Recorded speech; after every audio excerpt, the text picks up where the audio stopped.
So much love and appreciation to those of you who have been with me for the 2 year period plus that I've been doing this.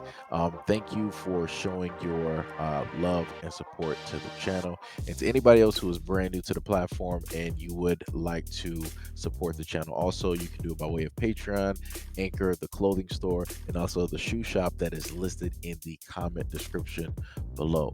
And again, thank you to any and all of you guys who have been here to support this channel during the 2+ year period. I wouldn't be able to do what I do every single day without you.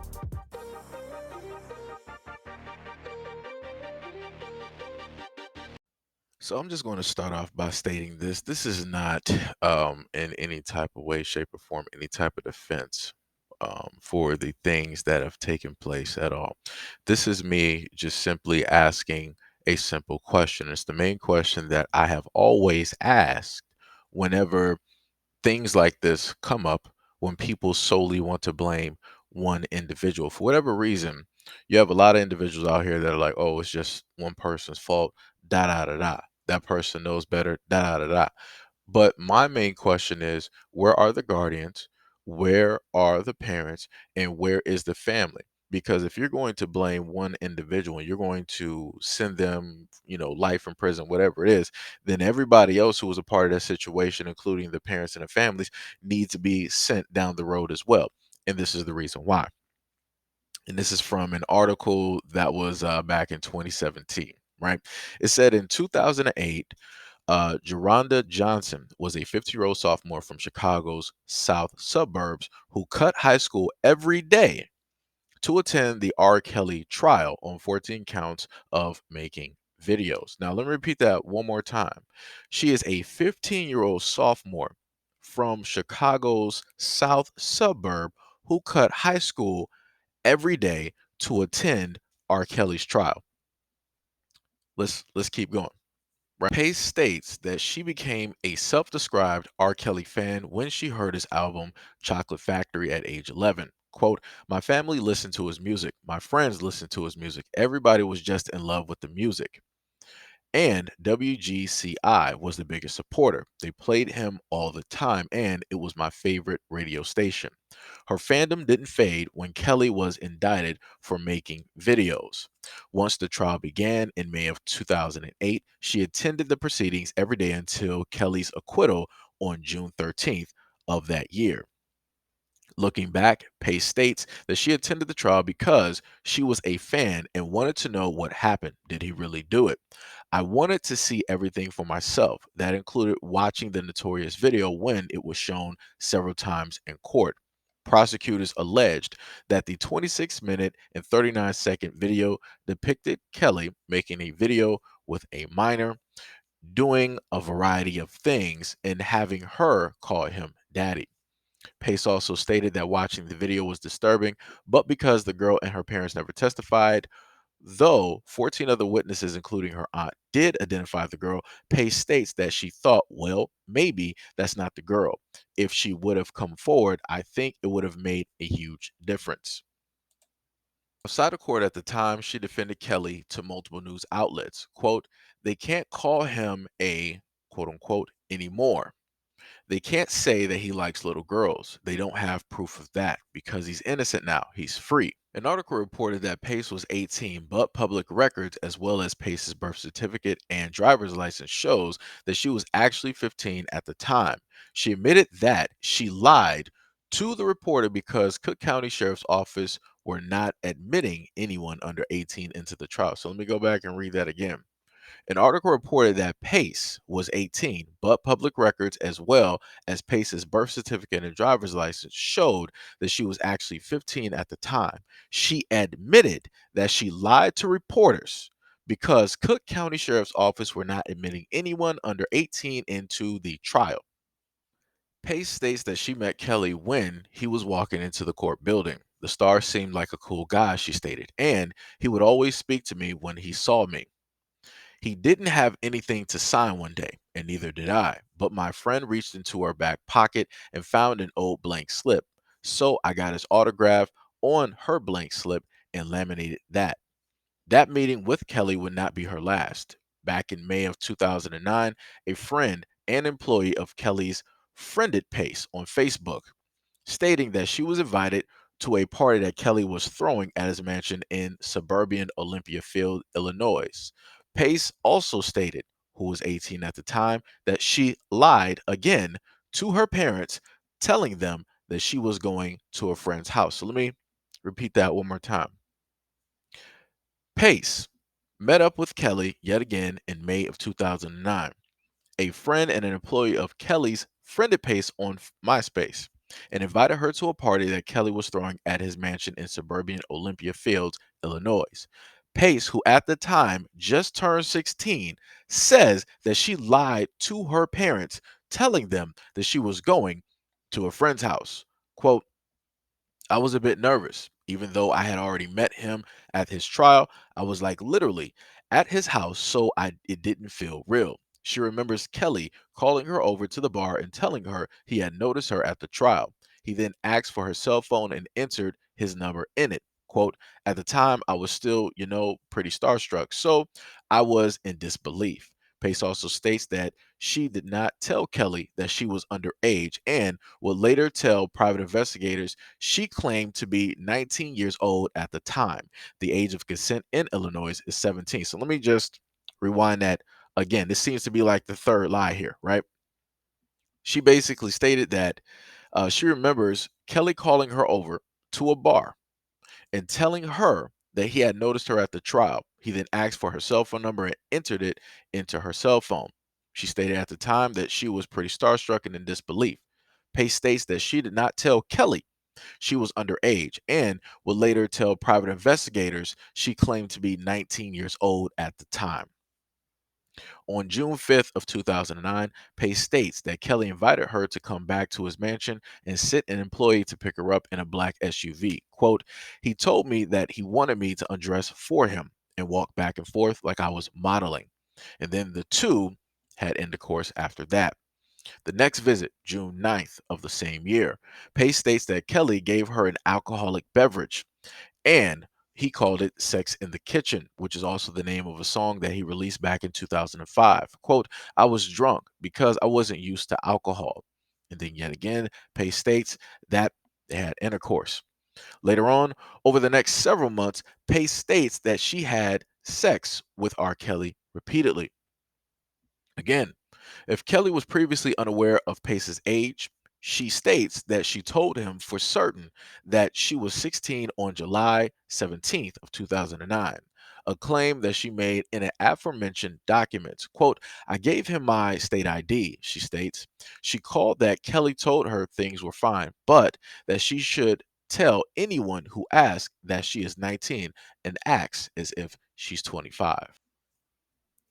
So again, this is just a simple question that I have. Where are the parents? Because whenever I cover a lot of these stories and it dealt with Bill Cosby, I asked the exact same question. I even, I think, used some of the audio directly from an interview of one of the women that were accusing Bill Cosby. And as I stated before, the things within that interview didn't even make any type of sense, but nobody wanted to pay attention directly to that or any of the other women there. And here you have a girl, right, who's, well, at the time, right, a teenager. She decided that she didn't want to lie, not once, not twice, not three times, basically several times she lied. Several times she lied. She even lied to get into court. She even told the police that she initially lied about her age. She even lied to her parents about where it is that she was going. So, oh my God. Like I said before, where the parents at? Where the parents at? Where the guardians at? Where the families at? How come they're not on trial with R. Kelly? If this is what I'm saying, if we're going to basically put him in prison for life, which everybody has basically stated, like, yeah, throw him away for life, throw him away for life, right? So throw in everybody else, right? Throw in associates, throw in the friends, throw in the family, throw in the lawyers, throw in everybody, throw in every single person. Also throw in some of these judges that were a part of these cases, right? Who was able to see the evidence, right? Also throw in everybody who saw the tape. Oh, but wait, we can't do that, right? That's not going to happen, right? Like I said, it doesn't make any type of sense. It doesn't make any type of sense. It like I said, it's amazing to me that everybody will basically say that, you know, the parents aren't at fault, that this isn't about them. This isn't about any of this. This is about him and him, being a predator. Excuse me? The things that I've been able to understand is that if you have parents, guardians, friends, or whoever that legitimately care about the welfare and the well-being of a child, none of this would happen. If you have parents and family out there that are directly on the children and all of their whereabouts, they're tracking their phone, they're making sure to check and verify every single thing, things like this would not happen. But for whatever reason, she was able to continuously skip school. And I'm just trying to question, how is it possible that she's able to skip school? She's missing days. She's absent, literally absent. And it's not being reported. It's not being reflective in her grades. No teachers or the principals, nobody is letting the parents know, like, hey, your child is not in school. We're just inquiring to find out, is she okay, what's going on. We've had several assignments, quizzes, and tests, and she's been a no-show, so we just want to know, is she in a hospital, is she sick, are you guys on a family vacation and didn't just let us know, like, what's going on. No type of inquiry of any kind took place by any of the adults, right? The secondhand adults, which are the teachers in the schools that have guardianship over your kids, who are, in a sense, secondary guardians for 8 hours plus. And there is no inquiry or any type of response from the parents. Like I said before, I'm just highly baffled. And my thing is this, right? Hearing this, and then looking at her words, these are her words, these are the things that she has stated vocally. I'm going by the fact that she is a liar. It's not like she told a white lie. She told a huge lie. And it's not like she carried this lie just for like one day. This was for several months, up until what? I think they said that their relationship ended in what, 2010 or something like that. Like I said, this is crazy. This is completely insane. And this is when I sit up there and state that this is what it looks like when you have individuals out here deciding not to raise their daughters properly and allowing them to do the things that they just want to go out there and do. And you're not specifically watching what it is that these teenage girls are out here doing, who it is that they're specifically going after. And I'm going to say specifically going after because she decided to make it her mission at that time. Nobody forced her, nobody coerced her to lie in order to get into a courtroom. Nobody coerced her and told her to lie to her parents in order to go to this mansion party. Like I said, it's a lie after lie after lie after lie after lie. So, how am I supposed to sit up here and take her words as facts? And on top of that, you sat up there and signed, from what I understand, she signed an NDA. And she decided to break that NDA because she said that she wanted to speak up for the other ones that are out there. I'm a little bit confused. So that means that you had an NDA and you were more than likely receiving money. So I'm a little bit confused. Because technically, if you sign an NDA, you break the NDA, you are liable for a lawsuit. And this is not the first time that something like this has happened, because the same exact thing that happened here happened with Bill Cosby, where a woman had signed NDA or whatever it was. But basically, she was not supposed to talk about it. And he was paying for this woman's schooling. But once that money started drying up, once that money didn't start coming in, now people want to, oh, this person did this person, and this is when people start getting their 15 minutes of fame. This is when people start showing up, directly on television, on the circuit, right? Doing all of their rounds. This is when they start rounding up all of these people. This is when people start writing books, when people want to start having all of these series and television shows to make money off of this, right? But the main thing that I want to bring up here is that you have actual women who are not with celebrities, who are not with anybody that you know. And they've gone through traumatic experiences that nobody ever knows about. And you don't see people trying to get them to write a book. You don't see people trying to get them with their 15 minutes of fame so they can sit up there and get money, so they can get a talk show here, and so they can get a book deal here, so that they can get a little small movie deal here on Lifetime or whatever it is.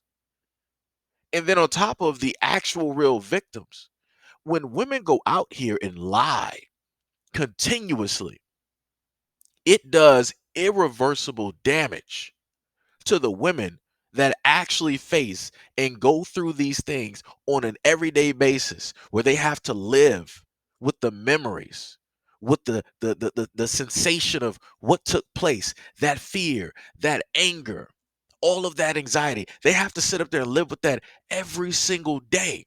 But yeah, you have women that will go out here and lie continuously, not only damaging their reputation because they want money, but they're damaging the reputations of actual women who are victims of things like this on an everyday basis.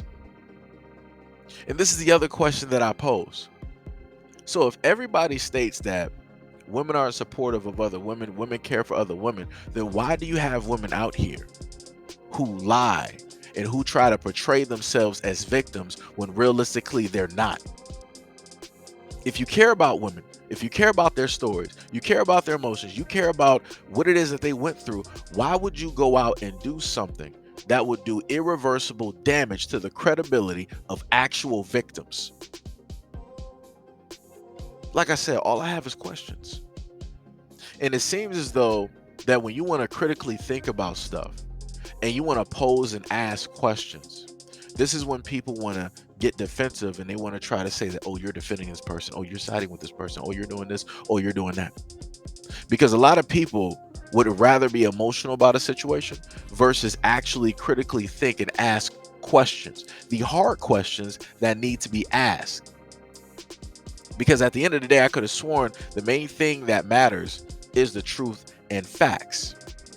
But when you go out here and you look at social media, and when you hear people, when it comes to a lot of these conversations, who don't really have a knowledge base on the topic, they will just lead with their emotions and how it is that they feel versus the actual facts and testimonies and words of the individuals who are a part of the quote unquote trial, or who are said to be victims. Like I said, all I got is questions.